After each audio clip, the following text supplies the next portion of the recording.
Welcome to the Don't You Worry podcast. We're your hosts, Briley and Britton Caldwell, and we're here to say, don't you worry, through stories, encouragement, and joy. Be sure to like and subscribe so you don't miss an episode. So sit back, relax, and enjoy today's conversation. Welcome back, guys. This is the Don't You Worry podcast, and today I have one of my best friends on the podcast. She's so sweet. She's like one of the coolest girls in school, Sawyer Grace Simmons. Oh, well, thank you for having me. I don't know if I'm all the standards she just stated, Okay. but thank you for all of that. Yes. Like she said, I'm Sawyer Grace Simmons. I'm a senior at Lenore City High School. I do track and cross country. I do singers with her. And it's probably one of our most favorite classes in the whole wide world. It's so fun. It's so fun. We have the most chaotic time, but it's fabulous. And we love it. We love it. And thanks for having me. Yes, I love having you on. So what does your life look like? Sorry. It's okay. What does your life look like right now? So you're a senior and you're looking towards like college and all the things this year. So what does your life look like right now?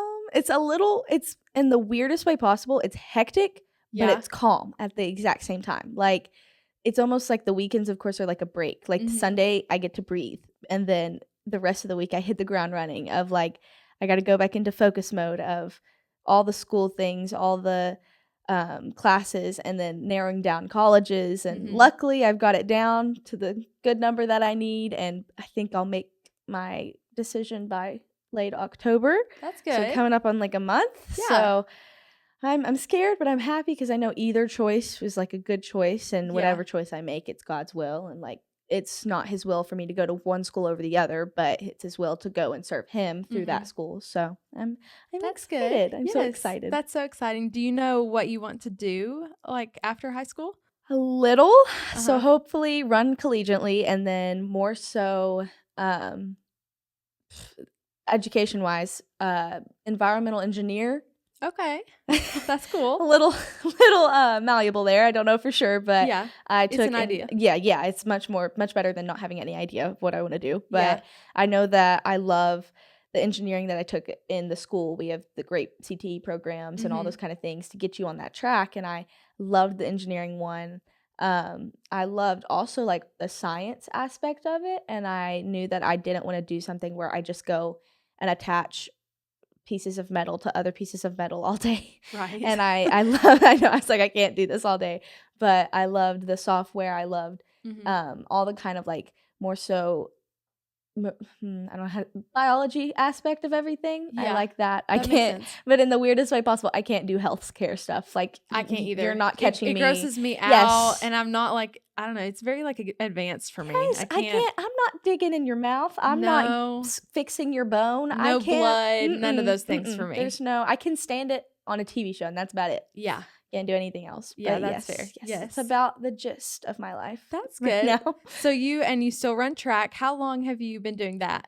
Well, I've been, track and cross country blur in my mind. Right. That's year round in my brain. But track, technically, I hadn't done track till about 8th grade or freshman year.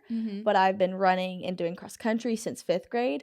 Okay. And because I was a basketball girly, believe it or not. Yes. I did basketball. And we didn't have like, when we went to our middle school in 5th grade, you were still counted as elementary and you couldn't be on the middle school basketball team. Oh, okay. Yeah. And you had your own 5th grade team. So you had to condition. So when I conditioned, or you didn't have to, but I was like, I want to stay in shape, whatever. And mom was like, go try this out. Go try cross country out. Yeah. And then coach, I guess, saw something and was like, don't let her stop running. And here we are. And here you are. Like, and you want to go to college and run. Yes. It's crazy. I would have never imagined that. But it's very exciting that it's finally happening and stuff. But what do you love about track and about running and like just running? Because I've always struggled with like getting into running, you know what I mean? But this summer, like I was running in the mornings, like I would go run with Britton or with my dad or somebody, and it was so fun. It's so much more fun running in general, but training. There's a difference in my brain than going out to run, because I have most of your high school runners that are planning to go collegiate, maybe not even plan to go to collegiate, but just very competitive. They have some sort of training regimen where it's like we have a mileage, and we also have a training schedule. So like I have speed work this day and repeats this day and long runs this day. Yeah. And I think long runs are probably I'm a crazy human being. I like to run long distances. The longer I go, the faster I go. I don't really know how that works. God, you did that, but I don't know how. But I love like just running the long runs. I could probably feel more confident in a long run and going and running 10 miles with my dad biking on an electric bike. He's decided to do that. Yes, he can't. He was like, I am not trying to just jog and then you keep running back and forth to me. Yeah. He was like, that's too much. Yes, he claims it was for hunting. Okay. And I think he's glad he used just can't it for keep hunting. up with you. Yes, he just can't keep up with me. So he was like, on your long runs, I'll tag along. So it's really fun when you're with people, and that's like the close-knit version of it I love. And it's very to yourself, especially when, you know, I'm on a team that it has just enough girls to make a team. Yeah. But I love it for them because they get to experience this. They get to like have something to go to after school, to have this team. But I am in the situation where like there's girls at Farragut, girls at Hardin Valley, Maryville, all these girls have huge, massive teams of like 20 girls, and they get to train together, and they multiple want to go run collegiately. Whereas I'm in the shoes of like maybe one or two of our guys even want to possibly go run collegiately, and I have to be in that regiment with them. So I'm more on the guy's side in that, but it's finding the friends and the closeness of like just finding your people, even when it's hard that there's not any, and then also getting to have the balance of it's a team sport, but it is also very much an individual sport. Yeah, that's kind of the good part of it, because like you can go run whenever you want and train on your own, and like when you just need a minute, you can go run. But then it's also like you have a team that supports you at the same time. So yes, like I know I'm gonna have this practice to go back to and see my friends, but I'm also gonna have the long run on the weekend that I can choose to go do on my own and just think about thoughts. And a lot of times that's when, I hate to say it, but it is when I talk to God, because I forget in the day-to-day life. It's easy to forget, but it's hard to forget when you're literally doing nothing but putting your legs in pain. Right. You often ask yourself, why do I do this to myself? Yeah. And then you sit there and think, because, you know, God put that desire in me to just want to go do this, want to have comfort in this. Whereas like someone may go shoot a basketball in the gym, like I get to just go run, and then that somehow also helps me be better in whatever I want to go do. So I mean, it's finding the joy in it. But that's so cool, because I love that like you said, honestly, for me, I honestly forget when I get so busy with all the things going on. I'll forget about like trying to read my Bible or trying to think about things. So then when you're like by yourself, it's a really good time to just have for yourself, and it makes you happier. Like crazy. After you do it. Yes. I always feel like it's like my meditation. Like I sit there and I'm like, or when you're like absolutely dreading and run, like it's hard. I've had it recently. Like I literally can't even sometimes fathom going to run 10 miles. Yeah. And it's like mentally, it is like, it's corny, but the thing that's like, it's 10% skill and like hard work and dedication, and it's 90% mental. Yeah. That is so really true. Because it's like, I know I'm able to do this 10 miles. I know I'm able to do it fast if I wanted to, but I literally just like don't know how I'm feeling in that moment, and like mentally have to get over the bump of like, well, you just run 1 mile, see how you feel. Like you can always stop if you want. You just have to like get up and do it. Yes. You're like super involved in the school. Yes. So you're busy all the time. I'm very busy. But you're also involved with athletic stuff, but with FCA. We do that together. We lead worship together FCA for together. that. So fun. What do you love? Because you've led worship at your church for a long time too, right? Yes. What do you love about worship? It's just, there's something about it. It's almost like, because you can sit there and you can sing the words and not know what they mean, and you could still feel this way. But it's almost like when you start, it didn't really click with me till when I went on a mission trip in Kenya. They sing all these, different songs and dances that I don't know what they're doing, and they're trying to get me to join in, and I don't. You're just like, I'm like, what are we doing? But somehow within the first 3 seconds, you're like, oh, they're praising God. Like, they're constantly, you can feel it. Like even in our singer songs, like we know what the words are like saying. all the meanings that you can't really like talk about at school, Like when you actually think about it, it's like Mr. Cross is like, he's like, what does this mean to you? And we're all like, obviously it means this. It's a good group like of people and singers too. We're like very well rounded. Very well rounded. We're very deep. I feel like, of course, others are deep in their faith than some are. Like, but it's like a good group to surround yourself with, you know? Yes, and it's enough to where we all have impact on each other, not just like you and me impacting. Who knows? I can't really think of many that don't know the name Jesus in that class. I'm pretty sure because we kind of like all been there for each other. I was about to say, we're very collectively know God in that kind of area, and like I've like either of us feel as comfortable right now to say like in the singers group chat and group me say, oh yeah, our youth is having some fall retreat this so and so date, and we would have confidence that if they were all available, they would go. They would all go. But that's not been the case in a lot of years prior and a lot of different groups prior in everyone's life. But worship is just such a collective thing. Like it's an unspoken, in a weird way, a more feeling than it is just words. But it's sometimes it takes like triggering. Like you can trigger that feeling through prayer for some people, and they don't as much feel it in worship. Like they can, but they don't recognize it as much. As it takes them a while to start feeling that. But like for me, it's almost like before you even sing the first note, you're just already there. You're already in, and you're locked in, and you don't have any other thought in the world, but it's just between you and God. And then those like crazy moments of like, I absolutely love, even when I'm not singing, but when I've gone to concerts and stuff, and when it's you're sitting there and you're at retreats or something, it's everyone your same age. Like I'm so excited to go to Passion. Like I am so excited. Me too. That would be so fun. I'm so excited. But I love when there's those moments of the singers are in it. It's like, yes, they're leading you, but right now they're focused on them and God. Like, yes, they're leading you, but it's their conversation with God as much as it is yours. And so there's those moments where they just take the mic down and the band stops and no one expects it coming, and the entirety of everyone in there singing. It's like, it's so cool. It's like overwhelming. Yes, and it brings you back for a second, and you're like, oh my gosh, everyone's like, having this so same cool. exact thing. And it's like everyone in here gets it, whether they know it or not. They are getting this feeling.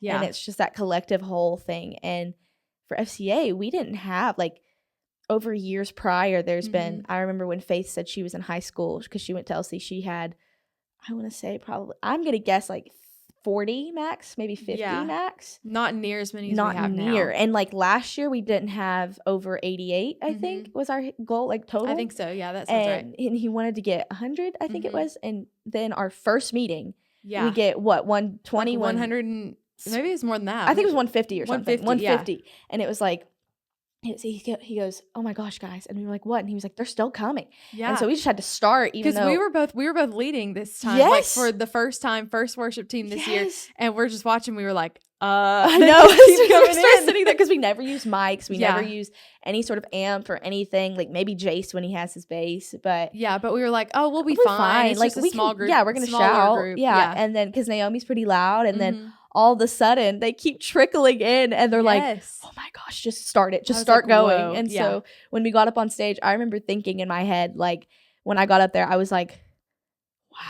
Like that is more than I've ever at this school. Like because if you could put me in, I don't know, this is a stretch, but Thompson Bowling, I could sit there and I would absolutely love, like I could sing on that stage probably if I closed my eyes. Right. It's a little stretch, but you get the point. But it was almost like standing there, I almost felt like I couldn't. Like I was like, this has never been done in the high school. Like no one has sung to, like, no, not this many people have not worshiped the Lord to this date in this school.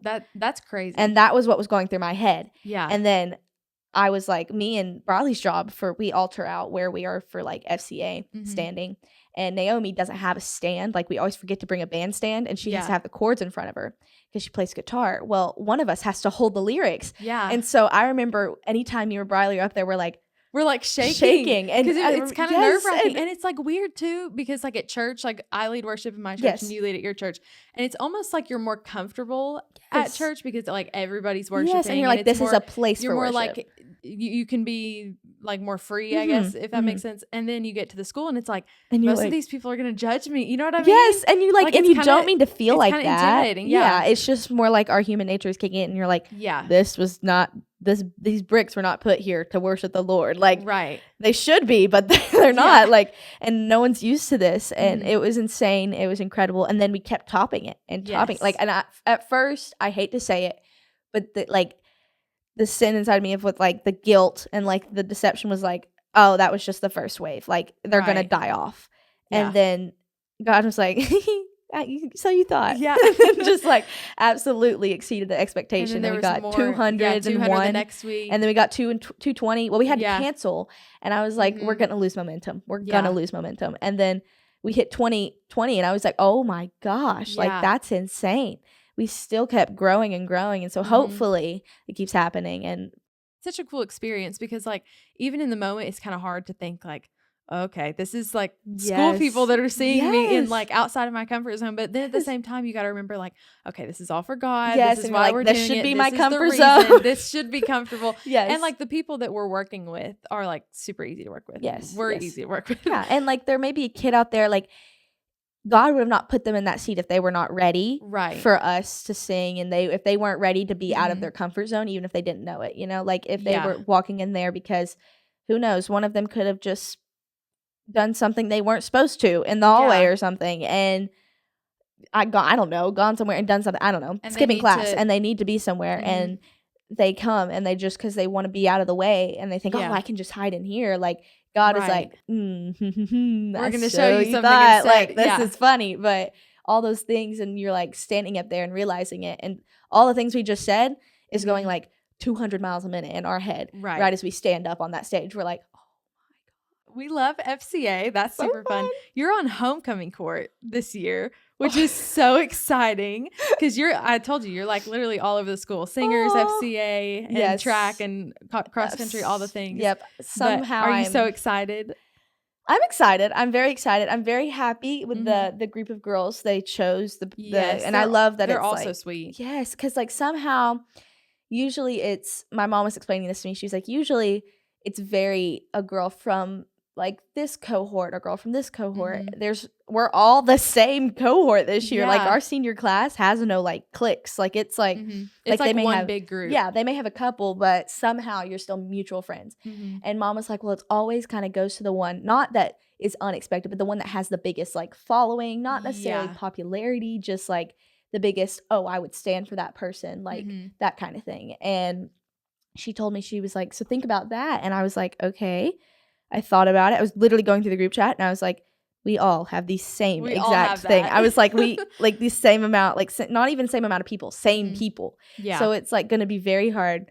And I don't expect to win. I really couldn't care less if I won. The only thing I care about winning is the pep rally games because I am competitive human being. But that's all that matters. Yeah, that's all that really matters in this. The games. Exactly. And like we're such a close group that like there's not really like any drama like there used to be in the past. There's no drama really. I can't think of anything. But if there is, they're hiding it from me and I'm okay with it because I'll live in my ignorant bliss, but it's fine. Yeah. And then we decided to take our dads as our escorts, which that's so sweet. Some try to do every year, but like all of us were like, we want to have, we want to have our dads as an escort because I think it was Naomi in the beginning. Naomi Lambton was like, oh my gosh, I think I'm gonna have my dad be my escort or something. Said that to me. I was like, what if my dad was my escort? I was like, I love that, and I was like, I want to do that because also your girl's single. Yes, there's not really anything. It's the perfect way to just like make it all mutual. All mutual. There's no drama that has to go around it. Yeah.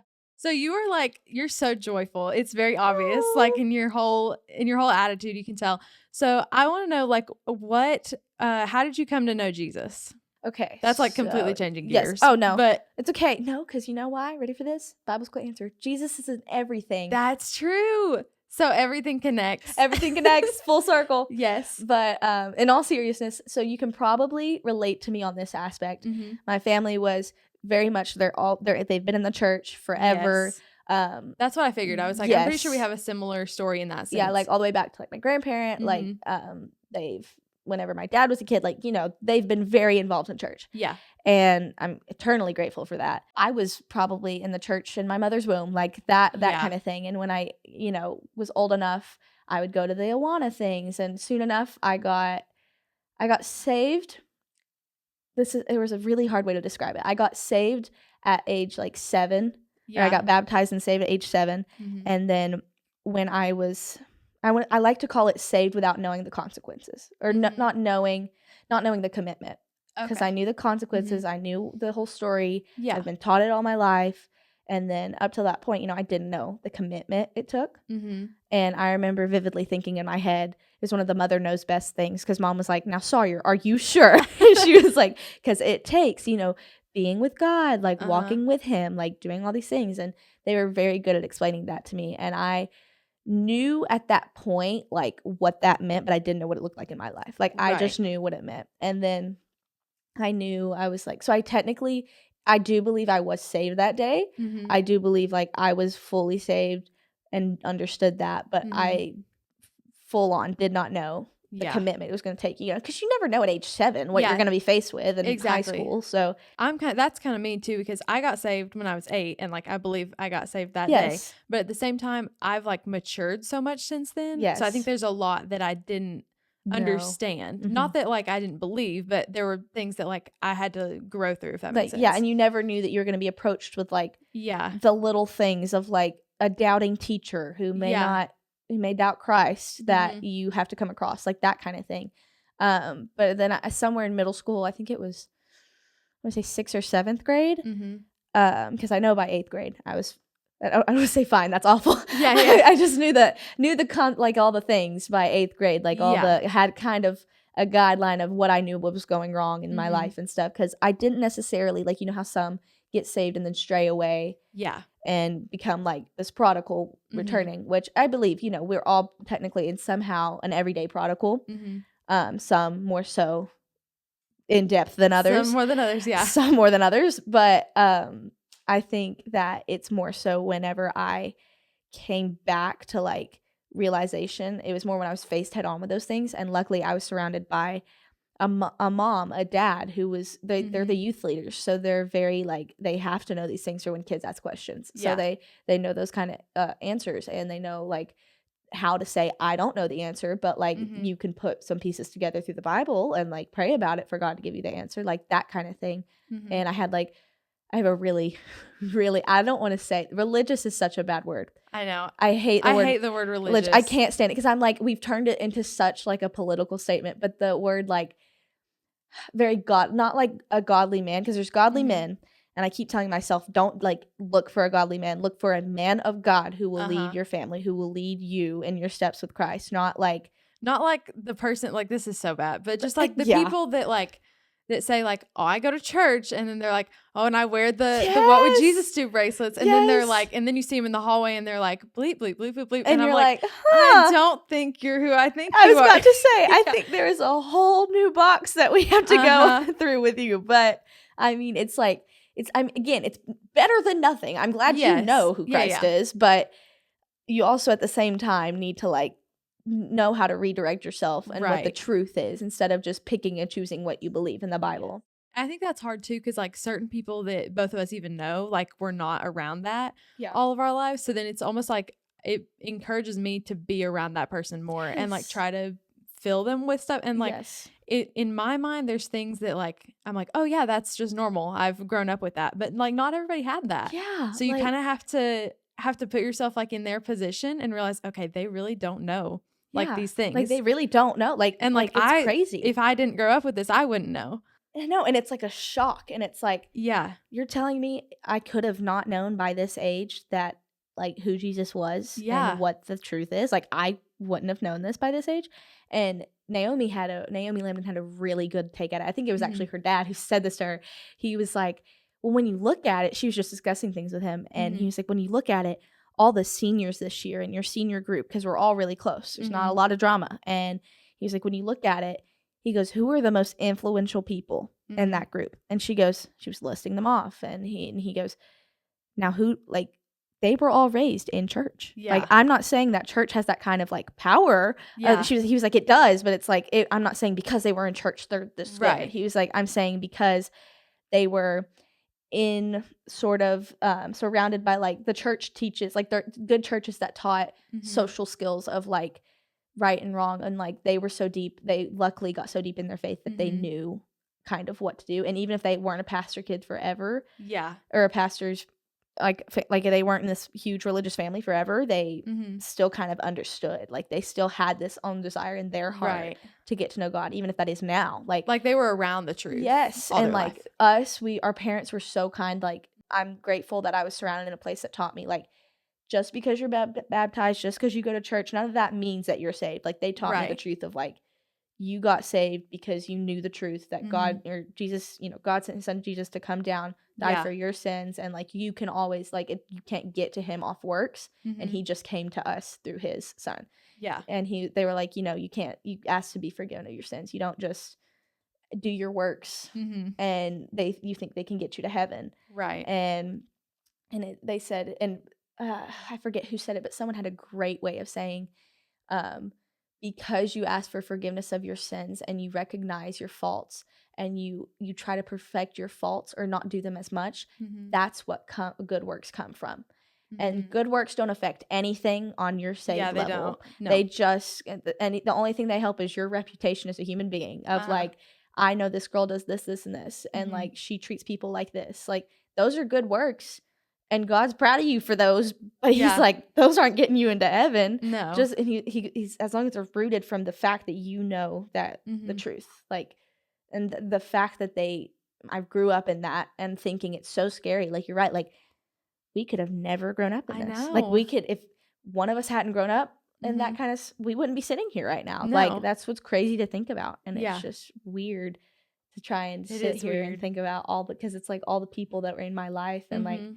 in kindergarten that have lasted all the way to high school with me. I'm like, that is strange. That is strange. That's so weird. It's so weird. So to kind of like wrap it up, if you had one piece of advice that you would give Christians right now to, especially like in our high school or high schoolers our age, how would you tell them to like encourage other people? Like, you know what I mean? You know what I'm trying to ask? Like, what do you think Christians should be doing like at our age to further like the kingdom of God? You know what I mean? Yes. And I don't want to be repetitive of like a youth pastor's go-to of like, you shouldn't be doing this, this, and this, and then turn around and go do this, this, and this. Yeah. But like, yes, that's all true and very valid, and we should not take that jokingly. But it's also very hard when you are like the center of attention of like, I know great friends that just have to try, like they're growing so much in their faith, and I'm so proud of them. Like, and I'm proud of myself because I get to grow with them. But it's also more so like that, like finding that connection of getting to grow with someone, even if you're not at the same pace. Right.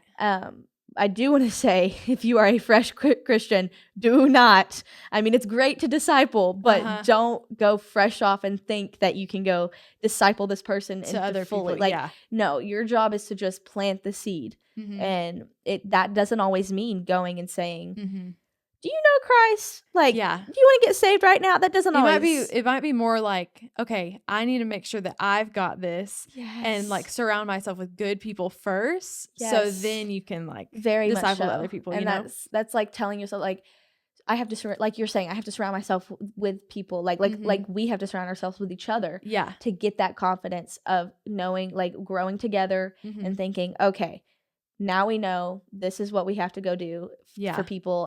I find this a lot. It's much easier to go up to a girl and be like, hey, let's go to church. Or do you want to come to my church? And it's easier in our shoes because we've gone there forever. Yes. But it's like, if you're just go to that church, and then especially like the hard part is the guys. And like when you're wanting to invite, because especially when you invite a guy, then they're like, oh, are they trying to rizz me up? Like, I'm like, no, I am want just you trying at to church. get you saved, bro. It's like, I just want you to be saved. That's all I want to do.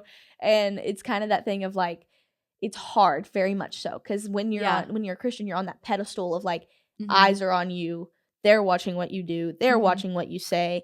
And a lot of the times they know that you're not going to be perfect, but they want you to think that they expect you to be. Right. And they want you to trip up, not only just wait for you to trip up and fall, but fall and just toss it to the side. Not fall and say, oh my gosh, I'm so sorry. I shouldn't have said that.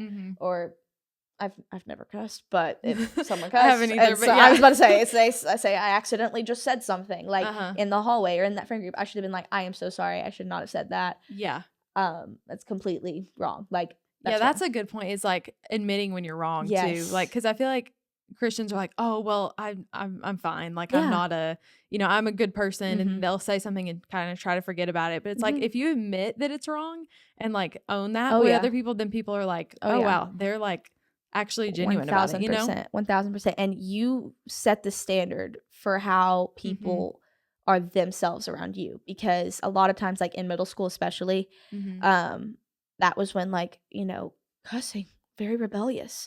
So all the guys wanted to do that, all the girls like maybe wanted to do that, I don't know. But I had friend groups where like that was truly not their character, like that is truly just not the ones that I've been in kindergarten with. So they were getting to this new version of themselves, and I remember it was right at that peak of like that's what they wanted to do, and they wanted to do all that, and they wanted to talk about this crazy stuff. And when I was around, I would exclude myself, and it's hard. You don't want to exclude yourself from that conversation, because you're like, these are my people, these are my friends, like and you don't want to just like distance yourself. Exactly. And you want to be there for them, and you just have to set the standard of like I remember having to tell a group of guys, I'm not friends with them anymore, they all went to different schools, but in middle school I remember I was sitting, it was like a couple girls at our lunch table and a couple guys, and the girls had gone to go to the bathroom, and I had just came back, and the girls went to the bathroom, and I sat down and the guys were saying stuff. I said, hey, could we not write while I'm here, please? I was like, you can go do that if you think, and that's a little sassy of me, and I probably shouldn't have said it like that, but I remember thinking, I was like, let's not write here. Let's not. Like, there's no purpose. Do we have any other words in the vocabulary besides those? Right. Probably. Yes, we do. And I'm like, can we have enough brain cells to use it? It doesn't make you look cool, and like that kind of thing. And they were like,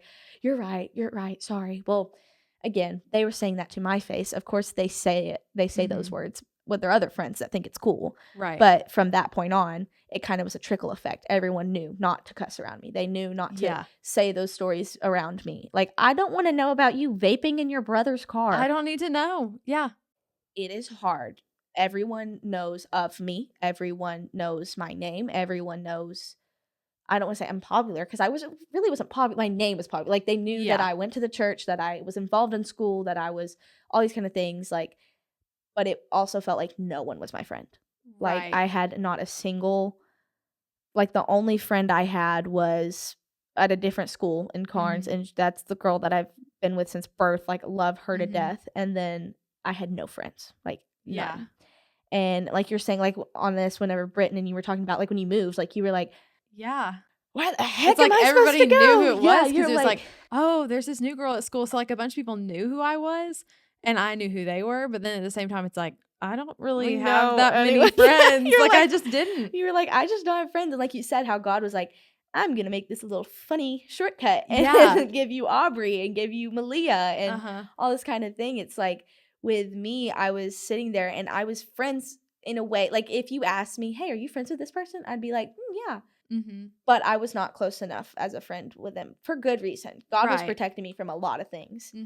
But it was just a hard time of like, I feel so alone. I feel like I don't have any friends that would love the things that I love. Yeah. But now, like, full circle, senior year, if I asked any of my friends that even aren't in that group anymore, and they're just like, they wouldn't come to church on their own, if I asked them to come, they'd be like, yeah. Like, it's not like a strange thing. And I love that we're all based kind of Christ-centered and at least somewhat in our faith. And I love that it's just so collectively like full circle. And if I would have told like little me, I'm like, I know this sucks. Would not like, have known. I wish I could tell you could get better within a few weeks, but it's rough. But then once I'm like in the senior year, I wish I could tell myself like, senior year is gonna like literally be mind blowing about how many friends, like true friends, you will have. And I used to joke with myself and was like, at least I won't be emotional at graduation because I won't know anyone. True. And then when I got, and now you're this like, year, I'm like, we're gonna need like a full month. Like, there's a bucket gonna be right next to your graduation. Oh, this is wonderful. Yes, but yes. Well, I'm so glad. I'm so glad your year's going so good, and I'm so glad you got to be on the podcast today. Thank you so much. I was so excited. Fun. You asked me, and I was literally beaming for the rest of the day. I was so happy. It's gonna be so good. I can't wait for everybody to hear it. Thank you. I'm so excited. All right, well, join us back next week with a new episode. We'll see you later.